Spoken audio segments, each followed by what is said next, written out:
गोलियां चला के इसको मार दो उसको मार दो, अभी वहां तक आप नहीं पहुंचे। अपने आदमी से कैसे आजादी मिलेगी आपको? आप अपने घर वालों से आजादी कैसे पा जाएंगे? कि इमरान खान साहब हाथी की पूंछ पकड़े हुए हैं, उनको लग रहा है यही है पाकिस्तान। एक रहेगा तो दूसरा नहीं रह पाएगा, दूसरा रहेगा तो पहला नहीं रह पाएगा। तो अपनी जमीन से गद्दारी कर ही नहीं सकते। उसका कारण ये है कि आप अपनी जमीन से जुड़े ही नहीं। अगर पाकिस्तान का मतलब ला इलाहा इल्लल्लाह है, तो आप अपनी जमीन से कहां जुड़े हो? हम्म, पाकिस्तान में गद्दार पैदा ही नहीं हो सकता। This country is immune of any kind of traitor. मतलब उस 80 में से कुछ लोग होंगे जो इनको गालियां दे रहे होंगे। 100% तो इनके पास भी नहीं होगा ना। कौन कन्वर्ट हो रहा है, कौन बुद्धिस्ट है, कौन क्रिश्चियन है, कौन मुस्लिम है, इससे स्टेट का कोई लेना देना नहीं होगा। इस्लाम तो ये अरबिया का लेते हैं फॉलो, ये तुर्कों का। हिंदुस्तानी है नहीं, आप हैं कौन? आप ये समझ ही नहीं पाते। सऊदी नफरत करते हैं भाई उनसे। सऊदी कहते तुम हमारे ऊपर खलीफा कैसे बन गए? हमने रिलीजन दिया, तुम हमारा ही रिलीजन लेकर हमारी बजा दी तुमने। हेलो फ्रेंड, अस्सलाम वालेकुम, नमस्ते एंड सत श्री अकाल। और आप देख रहे हैं मेरा खास शो डिबेट विद शाइला। और आज के इस खास शो में हमें एक बहुत ही खास मेहमान ने ज्वाइन किया है, doctor Abhishek Mishra. Thank you so much sir हमें ज्वाइन करने के लिए। नमस्ते, आदाब, सत श्री अकाल आपके सारे दर्शकों को। शैला जी, आपके शो में आके मुझे हमेशा बहुत अच्छा लगता है। Thanks for inviting. आज आप शोबे से वकील भी हैं और बहुत सी बातें हम आपसे समझना चाहेंगे। सबसे पहले इमरान खान के और फौज के दरमियान होने वाली संजीदा किस्म की कंट्रोवर्सी पे बात करेंगे। इमरान खान की रिहाई के बाद आपने भी सुना होगा, लोग समझ रहे थे जाहिर है इतना ज़्यादा प्रेशर आया है फौज की तरफ से। थोड़ा पोलाइट होंगे लेकिन वो बहुत ज़्यादा एग्रेसिव मूड में नजर आए। और डीजी आईएसपीआर जो जेल में थे, जितने बयान थे आज उन्होंने सबको काउंटर किया और ये कहा कि जब हम पैदा भी नहीं हुए थे तब से मैं जो है मुल्क की खिदमत कर रहा हूँ और हमारी फौज तो दोगले के नाम से पूरी दुनिया में मशहूर है। फौज का इमेज तो मैंने ठीक किया है। इसके साथ साथ उन्होंने दहशतगर्दी पे भी बात किया, जिसकी वजह से पूरा पाकिस्तान और पूरी दुनिया परेशान है। उन्होंने कहा कि आप लोगों ने उसामा बिन लादेन को अपनी फौजी कैंप के पास रखा हुआ था और अमेरिका ने जब उनको मारा तो ओवरसीज पाकिस्तानियों को जितने मसाइल का सामना करना पड़ा, इतना तो शायद आपको अंदाजा भी नहीं है।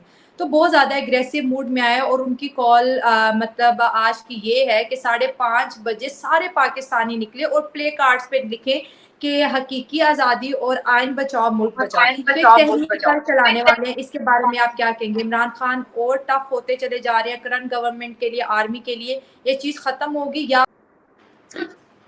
क्यों, पहली बात तो आपका ऑब्जर्वेशन और जो आपने पॉइंट्स कहे वो बहुत वैलिड पॉइंट्स थे और बहुत अच्छे से आपने समराइज कर दिया। देखिए, तीन चीजें हैं इसमें। आप ये कह रही कि पहले हम आपके लास्ट पार्ट को उठाते हैं फिर फर्स्ट पार्ट में आते हैं। पहले आपने कहा कि हकीकी आजादी मिल जाएगी हमें। पाकिस्तान की समस्या शुरू से ये रही है कि इनके जब भी आपके यहाँ कोई स्कॉलर आता है तो वो एक सेंटेंस बोल देता है, उसकी एनालिसिस नहीं होती। कोई उस पर थीसिस लिखी जाए 10-15 पेज 50 पेज कुछ लिख के बताए हकीकी आजादी क्या होती है, व्हाट इज हकीकी आजादी। क्या Pakistan as a political entity कभी हकीकी आजादी पा पाएगा? यानी हकीकी आजादी का उनका डेफिनेशन है जो एस जयशंकर कर रहे हैं। जैसे जवाब वो अमेरिका को दे रहे हैं, वेस्ट को दे रहे हैं, वैसे जवाब हम भी दे देंगे, हम जो चाहेंगे वो करेंगे। भाई, तो आपने अभी तक हकीकी आजादी को एंजॉय किया, आपने जो चाहा वो किया। अब आप ये चाह रहे हैं कि जो हम चाहें वही होता जाए और सामने वाला जो है वो रिएक्शन भी ना दे। जैसे भाई मैं चाहता हूं कि मैं मान लीजिए आपको मूर्ख बनाना चाहता हूं, तो आपको मैं मूर्ख बनाता जा रहा हूं, लेकिन जब आपको ये पता चलना शुरू होगा कि अभिषेक मुझे मूर्ख बना रहा है, तो फिर आप रिएक्शन देना शुरू करेंगे। आप उसको भी कंट्रोल करना चाह रहे हैं। आपने अमेरिका जब भारत आजाद हुआ और आप डिवीजन के स्वरूप में आपका जन्म हुआ, तो आपने कहा कि कश्मीर ले लो और आपने 19 वो कबायलियों को भेजा और कबायलियों के थ्रू जमीन का एक हिस्सा, जबकि वो विलय हो चुका था भारत में। उसके जी बाद भी सही। आपने वो कब्जा कर लिया। अब आप कहते हैं कि वो हमारा कश्मीर है, वो पाक वो, और आपका हमारा वाला जो है वो इंडियन ऑक्यूपाइड है आपका। ये आपका एक अजीब सा, आप जो चाहे वो आपने किया। उसके बाद आपने अमेरिका से कहा कि हम जाके अमेरिका के कैंप में बैठेंगे, अब आप अमेरिका के कैंप में बैठ गए, ये बिना सोचे हुए कि क्या अमेरिका के थॉट प्रोसेस और आपके थॉट प्रोसेस मिलते हैं, क्या आप लोग के बीच में कोई कॉमनैलिटीज है? नहीं। अमेरिका ने आपको अपना अलाई बनाया था कम्युनिज्म से लड़ने के लिए, आपके दिमाग में सिर्फ और सिर्फ भारत चल रहा था, आपने उनसे एड लिए और आप सोचे कि भारत जो कि एक डेमोक्रेसी था, जैसे भी डेमोक्रेसी था, पर वो एक रनिंग डेमोक्रेसी था, अमेरिका उसको कम्युनिज्म के इन्फ्लुएंस में नहीं डालता था। लेकिन आपने उनको कहा कि हम कम्युनिज्म के अगेंस्ट लड़ेंगे, लड़े आप भारत से। शुरू से आप यही करते आए हैं। और आप आगे भी यही करते आएंगे, क्योंकि आपका, मैंने बार बार कहा, आपको ये पता नहीं कि आपका इंटरेस्ट क्या है। इमरान खान साहब पहले ये बता दे कि भाई वो जिस हकीकी आजादी की बात कर रहे हैं उसकी आउटलाइन क्या है। चले एनालिसिस ना दे, 10-15 आउटलाइन बना दे कि हकीकी आजादी में हम ये करेंगे। आज की देश में शैला जी, कोई भी देश कंप्लीट रूप से सॉवरिन नहीं होता। अब जो थ्योरी चलती है दुनिया में, सॉवरिनिटी की थ्योरी को 10-15-20 साल हो गए जब ये खत्म हो चुकी है। आज की थ्योरी जो चलती है वो इंटरडिपेंडेंस। कोई भी मुल्क ऐसा हो ही नहीं सकता कि अपने में जो चाहे सब अकेले कर ले। सब दुनिया एक दूसरे से अटैच्ड है, सबको एक दूसरे को लेके चलना होगा। ठीक है। ठीक हो गया, बिल्कुल। तो पाकिस्तान, इमरान खान साहब आ जाएंगे तो क्या हकीकी आजादी मिल जाएगी? रूस से पेट्रोल खरीद लेंगे, अमेरिका को वो बोल देंगे कि नहीं, हम आपकी बात नहीं मानते। आपको ये सारे चीजें आप नहीं कर सकते, क्योंकि आप सेल्फ सफिशिएंट नहीं है। आपके पास जो, अब जिस स्थिति में आप जा चुके हैं, क्योंकि सेल्फ सफिशिएंट का मतलब आप इकोनॉमिकली इंडिपेंडेंट हो, आप फोर्स के रूप में इंडिपेंडेंट हो, यानी आपके arms, weapons, hardware, military hardware, training सब आप खुद करते हो, इतनी क्वालिटी की हो। ये सब चीजें, यानी कि आप ना इकोनॉमिकली सेल्फ डिपेंडेंट है, ना मिलिटरीली सेल्फ डिपेंडेंट है, ना पॉलिटिकली सेल्फ डिपेंडेंट है। ये जो हकीकी आजादी का, ये फिर से मैं कहूंगा, एक और चूरन है। जैसे टू नेशन थ्योरी एक तो चूरन है, मेरे फौज से वैसे आज़ादी मिल जाएगी। फौज हर चीज में इन्वॉल्वमेंट है, फौज सियासतदानों को लेके आती है, सियासतदानों को हटाती है। तो उनका मतलब है कि हम अच्छे तरीके से इनसे आज़ाद जब हो जाएंगे तो मेरे ख्याल से शायद पाकिस्तान में डेमोक्रेसी आ जाए। मतलब फिर वक्त तो ऐसी कोई नाम की कोई चीज एग्जिस्ट ही नहीं करती हमारे मुल्क में ना। तो शायद वो उनका इशारा फौज की तरफ है कि हमें इनसे आज़ादी चाहिए। आपको क्या लगता है? मैं कंफ्यूज हूँ। अपने आदमी से कैसे आजादी मिलेगी आपको? आप अपने घर वालों से आजादी कैसे पा जाएंगे? आप कहेंगे हम अपने माँ बाप की बात नहीं मानेंगे, हमको आजादी चाहिए, वो आजादी तो नहीं होगी। आजादी में एक आदमी बाहर का होना चाहिए जिसको वो हकीकी आजादी बता रहे हैं। आजादी आपको, आप अपने बेटे को तो डिसिप्लिन करेंगी ना, कि आपका बेटा कहे कि नहीं, हमको हकीकी आजादी चाहिए, हम तो आपको मानते ही नहीं। ऐसे नहीं होता ना, things doesn't function that way. ये जो हालात हुए हैं पाकिस्तान में, मैं अपना दूसरा सवाल रखना चाहूंगी। इसमें आप जुडिशरी का क्या रोल देखते हैं? उनके फैसले बायस रहे, न्यूट्रल रहे? क्योंकि अभी तो ये देखा जा रहा है, और करंट गवर्नमेंट हमारे प्राइम मिनिस्टर भी यही कह रहे हैं कि जो अदालतें हैं वो सिर्फ और सिर्फ इमरान खान को फेवर कर रही है। जब हम थे, हमें तो उन्होंने कोई फेवर नहीं किया। नहीं, देखिए, मैं, आपका पहला क्वेश्चन बहुत इंपॉर्टेंट था, उसके साथ ही मैं इसको जोड़ता हूँ, क्योंकि जो आपने कहा कि वो कह रहे हैं कि शायद हमें फौज से आजादी मिल जाए तो हम कुछ और कर जी। लेंगे। आप क्या समझते हैं कि इमरान खान साहब अपने दम पे इन कंट्री चला लेंगे? उनको ये सब बातें पहले नहीं पता थी? जब उन्होंने जनरल बाजवा को एक्सटेंशन दिया, तब उनको नहीं पता था कि फौज ने क्या क्या किया था और वो क्या नहीं कर रहे थे? जब उन्होंने जनरल असेंबली में जा करके ऐसी स्पीच दी जिसने कि मोहम्मद बिन सलमान को भी नाराज किया, जब इन्होंने सऊदी अरबिया को ये तक कह दिया कि हम एक नया ग्रुप बनाएंगे तुर्की और मलेशिया मिलकर के, और हम ये टीवी खोलेंगे और ये सब करेंगे इस्लामोफोबिया के अगेंस्ट में, तब तब क्या इनको हकीकी आजादी नहीं मिली थी? ये हकीकी आजादी है इमरान खान साहब के अहम की। बिल्कुल फोर्स ने गड़बड़ की, फोर्स ने उनको 3.5 साल में जो हटाया वो नहीं होना चाहिए था, फोर्स ने जो उसको मैनिपुलेट किया वो नहीं होना चाहिए था। पर क्या ये सच नहीं है कि इमरान खान साहब उसी फोर्स के ऊपर राइड करके आए?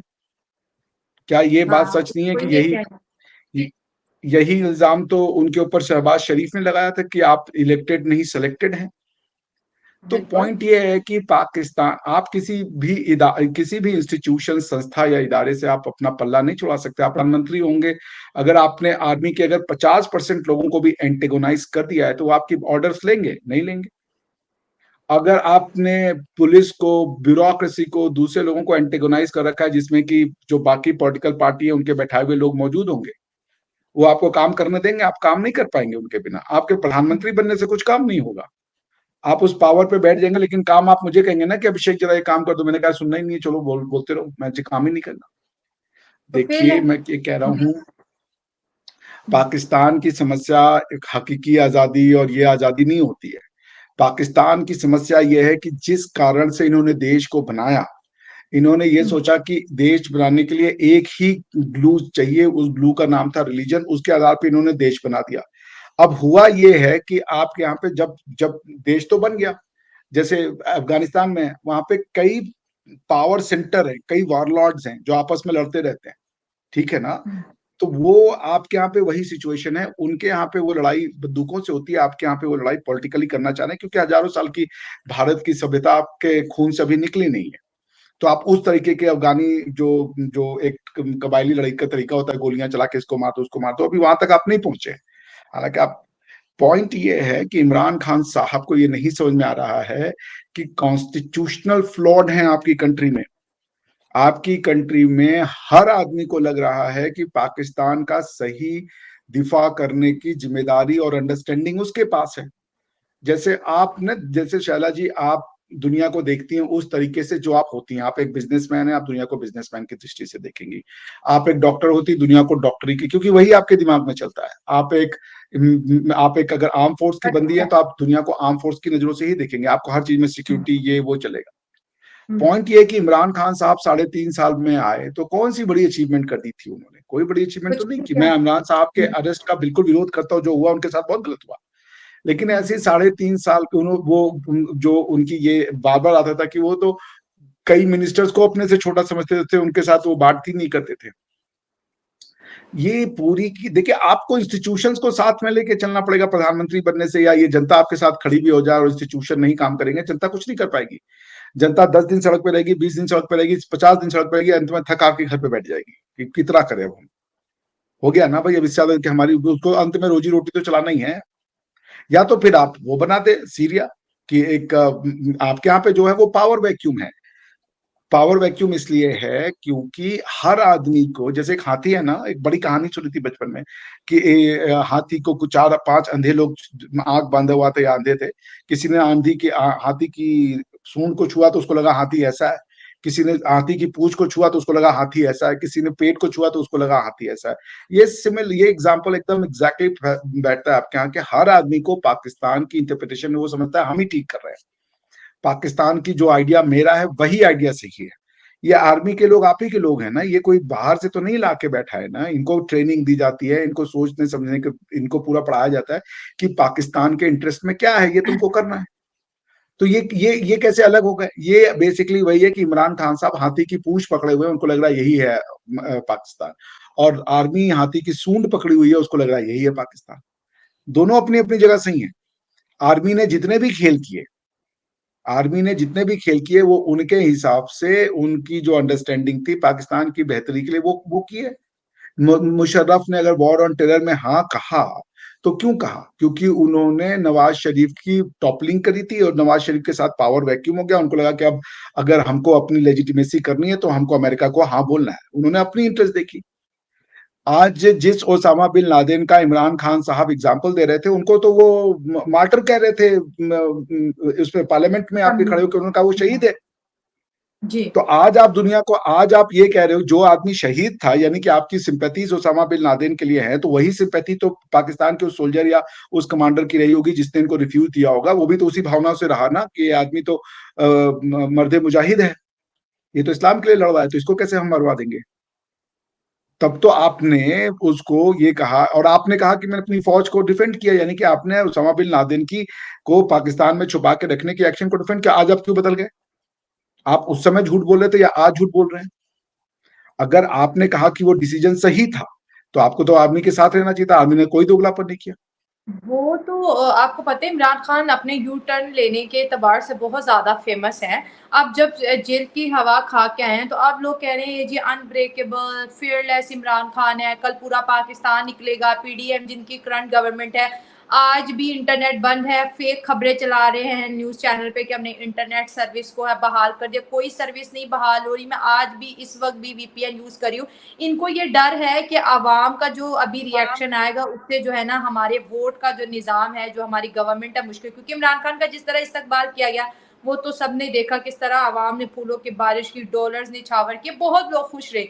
लेकिन उसके साथ साथ जैसे आपने कहा कि हकीकी आज़ादी की कोई नाम की कोई चीज़ ही नहीं है। और आइन पे मैं आपसे राय लेना चाहती हूँ कि मुल्क का आइन कमज़ोर होगा, मजबूत होगा, जुडिशरी को सियासत में धकेला जाएगा या उनके फैसले को रिजेक्ट किया जा रहा है जो 14 मई को इलेक्शन था नहीं कराए जा रहे, क्या कहेंगे?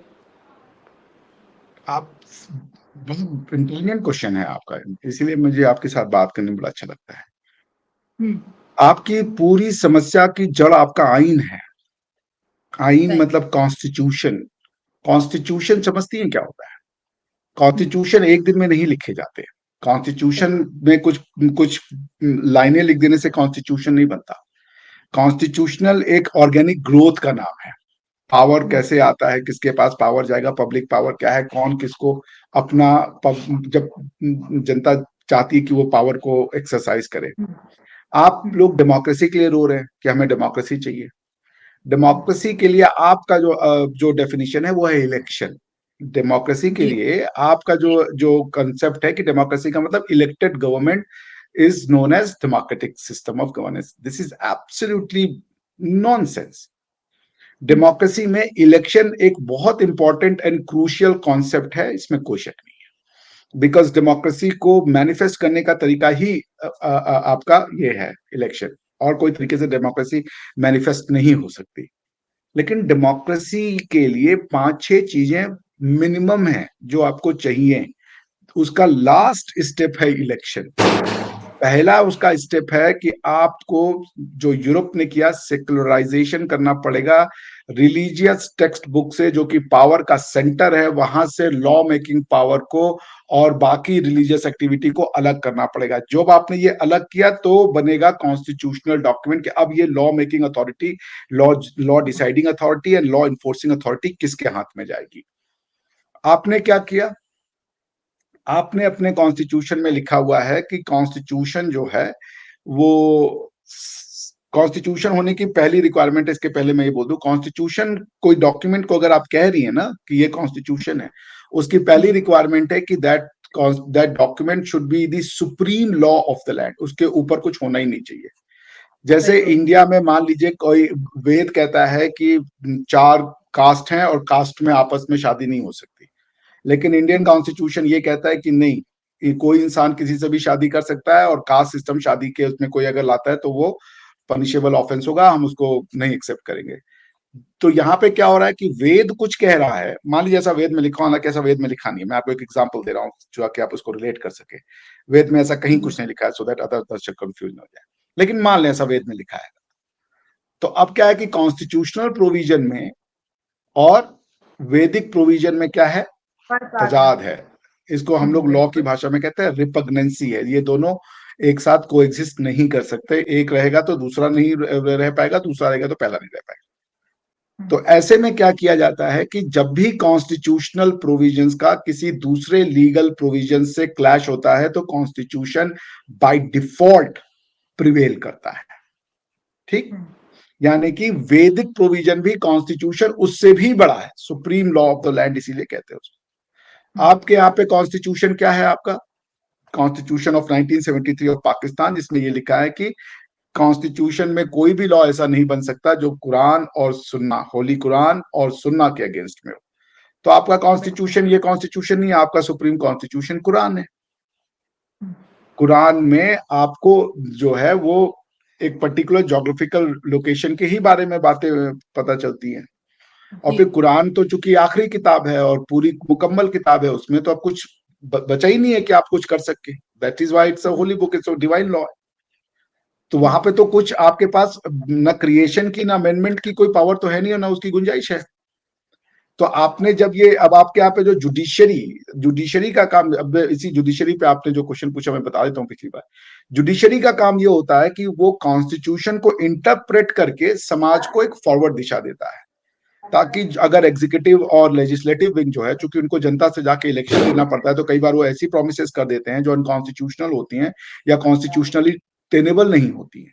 तो जुडिशरी क्या कहता है, चूंकि जुडिशरी को जाकर के लोगों से अप्रूवल नहीं लेना पड़ता, तो जुडिशरी कॉन्स्टिट्यूशनली वो कहता है ये काम आप नहीं कर सकते।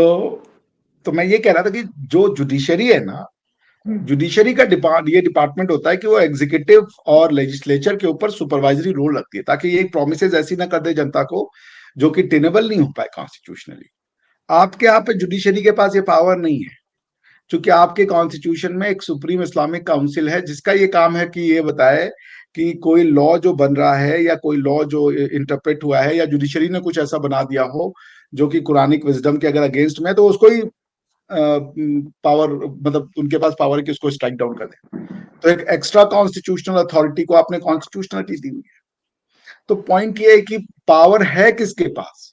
जुडिशरी के पास पावर नहीं है, वो कुछ कह नहीं सकते, क्योंकि उनके डिसीजंस, अगर वो कुछ ऐसा डिसीजन लेना चाह रहे हैं तो एक कुरानिक काउंसिल है, आप वहां से, जैसे ये डिसीजन हुआ है, अगर आपके ये चाहे मिलिट्री वाले या पॉलिटिकल पार्टी जाके के इस्लामिक काउंसिल में बोल दे कि ये डिसीजन सही है कि नहीं है, जैसे आपके यहाँ पे वो हुआ, लैंड रिफॉर्म की बात आई तो जुडिशरी ने एक बार करने की कोशिश भी की कि भाई लैंड रिफॉर्म हटा दो, तो इस्लामिक काउंसिल ने कहा कि नहीं, लैंड रिफॉर्म नहीं हो सकते क्योंकि ये कुरानिक रूप से जस्टिफाइबल है, लैंडलॉर्ड सिस्टम जो है वो जस्टिफाइबल है। तो खत्म हो गई, फिर कोई कहानी बची नहीं, क्योंकि उसको आपने रिलीजियस सैंक्शन दिला दी। पॉइंट ये है कि आपके यहाँ पे कोई भी एक पावर सेंटर नहीं है, या डिस्ट्रीब्यूशन डिवीजन ऑफ पावर में कोई बैलेंस नहीं है। इमरान खान साहब अगर आ भी जाएंगे पॉलिटिक्स में, तो क्या उनका विजन है जो शहबाज शरीफ से अलग है, या नवाज शरीफ से अलग है, या पीपीपी से अलग है? क्योंकि जो पीपी ने किया, या जो नवाज शरीफ ने किया, सब काम इन्होंने किया। इन्होंने भी एक्सटेंशन दिया, ये कहते हम एक्सटेंशन नहीं देंगे, इन्होंने भी एक्सटेंशन दिया बाजवा जी को। इन्होंने जो है क्या नाम है ये कश्मीर के लिए जो मौकफ उनका था, वही मौकफ इन्होंने लिया। इंडिया से दोस्ती का भी मौकफ इन्हीं का था कि हम नहीं करेंगे, उन्होंने नहीं किया। कौन सी ऐसी बातचीत थी जो बाकी गवर्नमेंट ने की और इन्होंने नहीं की? ये पर्सनल ईगो बन गया है। बोलिए। नहीं, जैसे आपने बाजवा का जिक्र किया, तो उन्होंने कहा कि बाजवा ने तो मेरे पीठ पे छुरा खोपा ही है, लेकिन साथ साथ उन्होंने पूरे पाकिस्तान का भी बेड़ा गर्क किया है। 30 साल से जो मुल्क को लूटते रहे, चोरों को हमारे बीच बिठा के रख दिया है। मतलब DGISPR और आर्मी के सामने फिर वो खड़े हो गए हैं। और जैसे आपने कहा कि अगर ये अपने इदारों से टकराएंगे तो फिर हुकूमत कैसे बनाएंगे। लेकिन विजन तो कोई नहीं है इनका भी, लेकिन आवाम जो है इमोशनली बहुत ज़्यादा इनके साथ कनेक्टेड है, वो उनको अपना कायद कहते हैं। तो कायद की कौन सी क्वालिटीज़ अब आपको ऐसे नज़र आ रही हैं कि इलेक्शन हो जाएगा, पाकिस्तान का क्या कोई मुस्तकबिल है, या फिर अपनी ही खाना जंगी सिविल वॉर में एक दूसरे को काटते मारते ये ख़त्म हो जाएंगे? देखिए, मैं आपको एक बड़ी कॉन्सेप्चुअल बात बताऊं, पाकिस्तान दुनिया की इकलौती कंट्री है जहां पे देश के जमीन के गद्दार पैदा नहीं हो सकते। मतलब डोमिनो तक गद्दारी कर दी देश के साथ। Pakistan is the only country in the world जहां पे आप अपनी जमीन से गद्दारी कर ही नहीं सकते। उसका कारण ये कि आप अपनी जमीन से जुड़े ही नहीं, क्योंकि आपका law of the land constitution नहीं है। कॉन्स्टिट्यूशन आपको जमीन से तोड़ता है ना। आपका लॉ ऑफ द लैंड क्या है? Supreme law of the land Quran है। तो अगर कोई आदमी पाकिस्तान से गद्दारी कर रहा है, लेकिन वो लगता है कि हमने अल्लाह ताला के लिए सही काम किया, तो उसको वो जस्टिफाइड है। वो ये तो ये कह रहे हैं ना इमरान खान साहब, जिसने किया उसको लगता है कि उसने अल्लाह ताला की नजर में जो काम किया वो सही किया, बात खत्म हो गई। आपके यहाँ पे गद्दार पैदा होने की संभावना ही नहीं है। ये लोग बार बार कहते हैं, जैसे मैंने सुना था एक बार, आपके वो जो लूज टॉक वाले एंकर साहब थे, वो बोले थे कि पाकिस्तान में नमक हराम सबसे ज्यादा पैदा होते हैं। भाई कब नमक? जब आपने दो नेशन थ्योरी के नाम पे एक माँ को तोड़ दिया, तब नमक हरामी नहीं थी? रिलीजन के नाम पे तोड़ा ना। तो अब आप कैसे बोल सकते हो कि लैंड पाकिस्तान है? पाकिस्तान का मतलब लैंड तो नहीं है। पाकिस्तान का मतलब पंजाब, बलूचिस्तान, पख्तूनख्वा नहीं है। पाकिस्तान का मतलब क्या है? ला इलाहा इल्लल्लाह। अगर पाकिस्तान का मतलब ला इलाहा इल्लल्लाह है, तो आप अपनी जमीन से कहां जुड़े हो? पाकिस्तान में गद्दार पैदा ही नहीं हो सकता। This country is immune of any kind of traitor. ये बात मैंने फर्स्ट टाइम सुनी है कि पाकिस्तान में कोई गद्दार पैदा नहीं। और जो लॉजिक आपने दिया है बड़ा अथेंटिक दिया है। मैं आपसे आखिरी सवाल ये पूछूंगी कि आपको ये आने वाले कुछ महीने, आने वाले कुछ दिन, या कल का दिन, या आने वाले कुछ हफ्ते, आपको पाकिस्तान किस दिशा में जाता हुआ दिखाई दे रहा है? अब गवर्नमेंट या फिर मार्शल लॉ, कौन यहाँ पर अब अपनी हुकूमत बनाने वाला है? हालात तो मार्शल लॉ के ही हैं, क्योंकि नहीं नहीं, आपका मार्शल लॉ नहीं लगेगा। आर्मी के पास अब इतना गट्स नहीं बचा है, क्योंकि आपकी आर्मी को फंक्शन करने के लिए जो डॉलर चाहिए, वो डॉलर में जो अमेरिका में कैरी लुगर एक्ट है, उसमें साफ साफ कह दिया है कि अगर आप डेमोक्रेसी को डिरेल करेंगे, और आप याद कीजिए, आप ये जान लीजिए, इकोनॉमिकली आप कभी भी सेल्फ सफिशिएंट नहीं हो पाएंगे। आपका इकोनॉमिक जो जो जो फंडामेंटल है वो बहुत खराब है आपका। जब तक आप इकोनॉमिकली सस्टेनेबल सोसाइटी नहीं बनेंगे, सेल्फ सस्टेनेबल सोसाइटी, तब तक आपको चाहिए होंगे डॉलर बाहर से, ताकि आप अपने इंपोर्ट बिल्स को सेटिस्फाई कर पाए। वो डॉलर आपको तभी आएंगे जब, क्योंकि आप हमेशा डेफिसिट में रहेंगे, क्योंकि आपकी जो इनकम होगी और जो आपके खर्चे हैं, अखराजात हैं, उसमें बहुत फर्क क्या है? डिसबैलेंस है। तो उसमें क्या होगा कि आपको हमेशा जाना पड़ेगा आईएमएफ के पास। आईएमएफ में जो है वहां पे जो स्पेशल ड्रॉइंग राइट्स है, अमेरिका का सबसे ज्यादा वोटिंग होता है along with the western block, वो आपको कभी पैसे रिलीज ही नहीं करेंगे अगर आपने मार्शल लॉ लगा दिया। मार्शल लॉ तो किसी भी कीमत में आर्मी ये जानती है कि that will be suicidal, provided कि वो इसको इरिट्रिया या इथोपिया नहीं बना चाहते, क्योंकि इंटरनेशनल कम्युनिटी जो है वो चोक कर देगी आपके पूरे फाइनेंशियल रिसोर्सेस। आप लगा लें जितना लगाना है। मुशर्रफ का मार्शल लॉ इसलिए लगा क्योंकि वॉर ऑन टेरर के नाम पे उन्होंने डॉलर कमा लिया और वो आपकी इकोनॉमी शूट कर गई। तो वो जो इकोनॉमी शूट कर रही थी क्योंकि वो डॉलर बाहर से आते जा रहे थे, मगर वो जो थी वो प्रॉपर अर्निंग नहीं थी। वो ये था कि आपको कोई चंदा देने वाला मिल गया था, आप उस चंदे को दे करके आपने राइट। पैसे इकोनॉमी में पंप किए और इकोनॉमी आपकी जी। दिखाती थी कि अच्छा फंक्शन कर रही है। बट अच्छा वो कोई फंक्शन। ग्राउंड फंक्शनिंग नहीं हो रही थी, कोई बड़े कल कारखाने और इंडस्ट्रियलाइजेशन ना होना या कोई सर्विस सेंटर में कोई आईटी बूम आ रही थी, ऐसा कुछ नहीं हो रहा था आपके यहाँ पे। जस्ट डॉलर आए जा रहे थे और उस डॉलर की कोई ऑडिटिंग नहीं होती थी, तो आपकी रिस्पॉन्सिबिलिटी नहीं थी। तो पॉइंट मैं यही कह रहा हूँ कि आप कहने की क्या मुस्तकबिल देखते हैं, मुझे नहीं लगता। Martial law is a big no no. अब ये है कि इलेक्शन ये करवाएंगे नहीं करवाएंगे, ये सिचुएशन को प्रिडिक्ट करना मेरे बस की बात इमरान नहीं है। खान की एक चीज हुकूमत आ सकती है, क्या ज़ेन रखते हैं? आएगी हुकूमत नहीं, जितना बिल्कुल आ अवाम सकती का है। सपोर्ट है? इमरान खान की हुकूमत आ सकती है, नहीं आ सकती है, इसका तो मैं नहीं जानता जमीन पे क्या उनका सपोर्ट है। क्योंकि ये जितने लोग हाँ। निकले, इसे ये तो नहीं कहा जा सकता कि सारा पाकिस्तानी निकल गया। मान ले 20% लोग भी पाकिस्तान के निकल गए, 80% अगर घर में बैठे हुए हैं, तो इसका मतलब उस 80 में से कुछ लोग होंगे जो इनको गालियां दे रहे होंगे। 100% तो इनके पास भी नहीं होगा ना।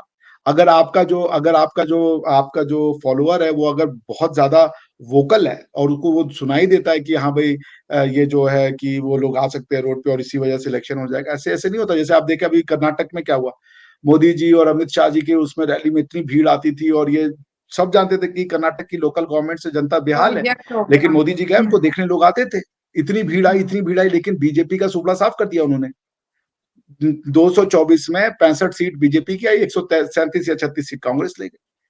तो देखिए, लोगों के आ जाने से, भीड़ जमा होने से, ये इमरान खान साहब का मैंने बहुत पहले जब मैं बच्चा था तब मैंने ये न्यूज पढ़ा था, जब इन्होंने पीटीआई शुरू की थी, कि इनके जलसे में लोग बहुत आते थे, वोट नहीं मिलता था इनको।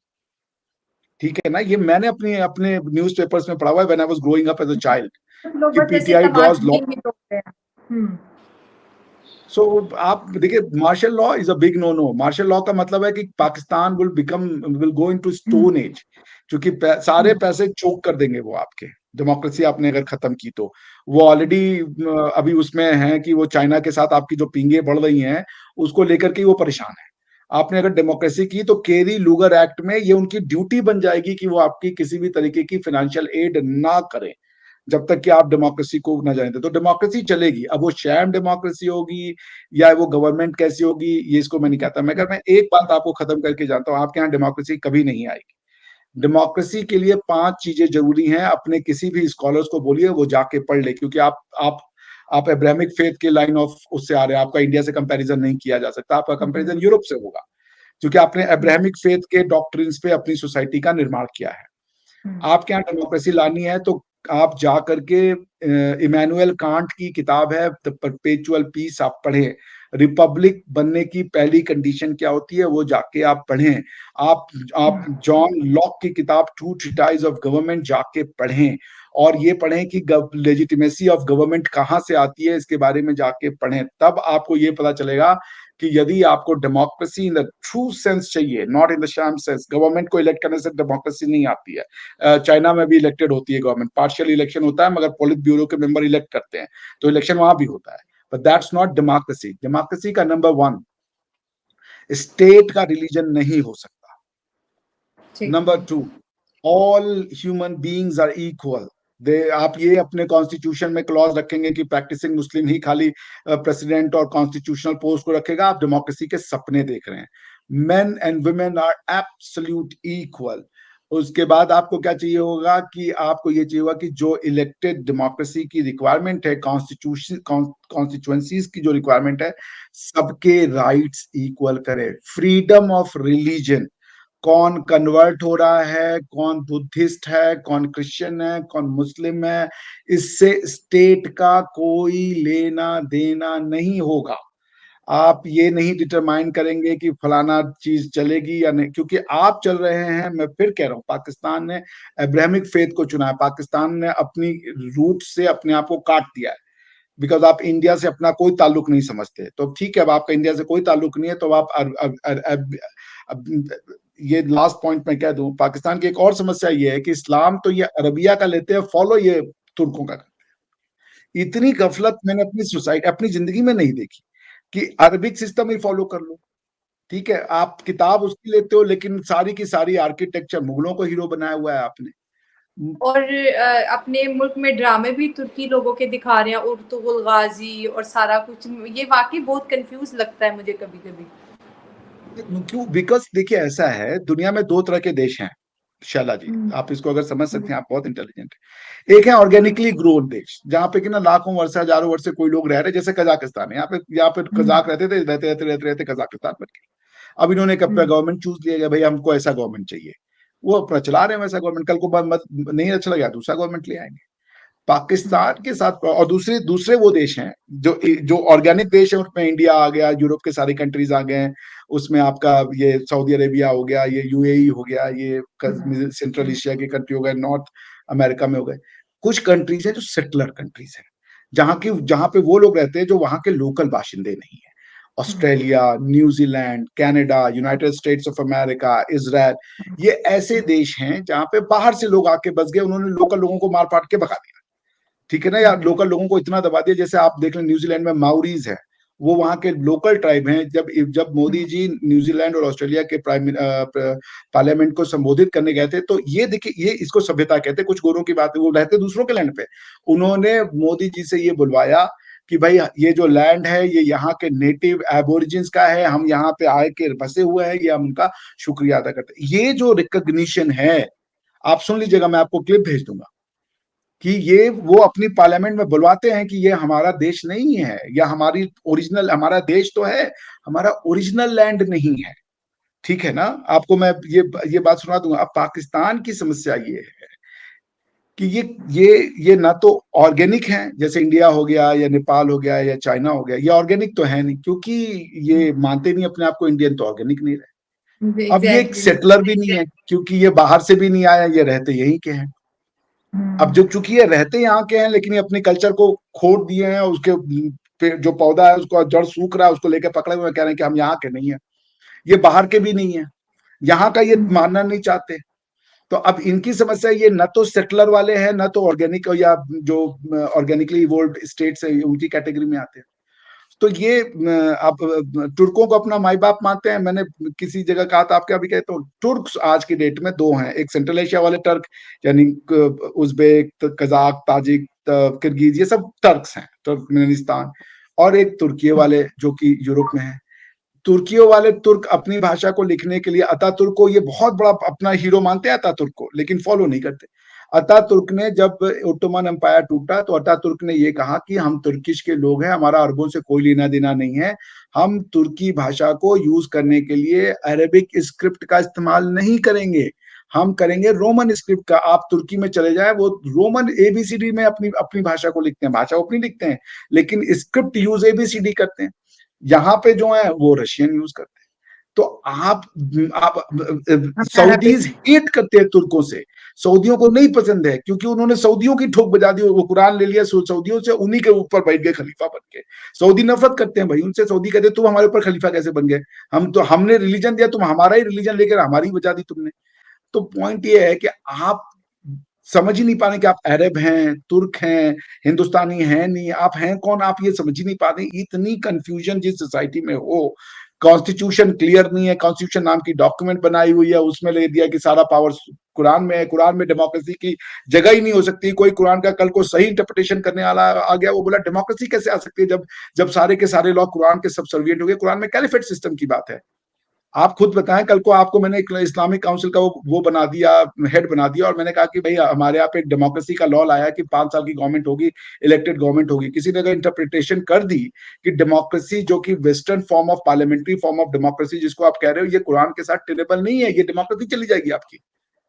तो ये जो खिचड़ी आपने बनाई है, दुनिया को मूर्ख बनाते जा रहे हैं। इमरान खान साहब आ जाएंगे या चले जाएंगे, कुछ नहीं होने वाला। इमरान खान साहब मेरे ख्याल से 70-75 के तो होंगे ही, तो उनकी 72। राजनीति बहुत बची है।